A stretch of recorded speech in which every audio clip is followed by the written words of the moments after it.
Aware na ba lahat sa kinakaharap na problema ng Asahi Group Japan? Nabiktima sila ng isang cyber attack.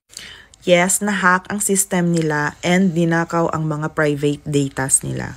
Nag-fully stop ang operations nila and partially na ibalik pero hindi pa kaya mag-ship ng products like normal numbers.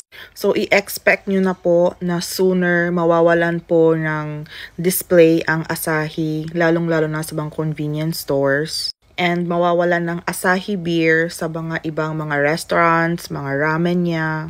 Sa pinapasukan ko na convenience store, sobrang dami na ng mga vacant sa shelves ng stock room. Kaninang madaling araw, ako yung nakakota na mag-restock sa loob ng refrigerator and malapit na maubos yung stock namin ng Asahi Dry. Tapos sa mga mahilig sa mga energy drinks, yung Monster is also from Asahi Group, so mawawalan din siya ng stock.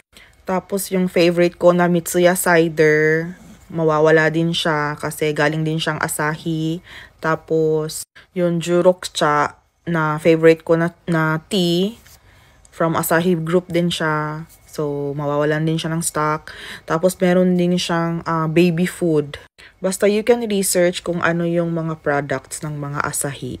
So, if ang lifestyle nyo is parang same na sa mga Japanese na like every night umiinom na ng alcohol, and if meron kayong specific na alak na iniinom, and if Asahi yan, much better na bumili na kayo ng marami, mag-stock na kayo sa bahay nyo para hindi kayo maubusan kasi wala pa silang in-announce as of the moment kung kailan maibalik yung normal na operation ng company. So yun, para sa mga mental health nyo, magtambak na kayo.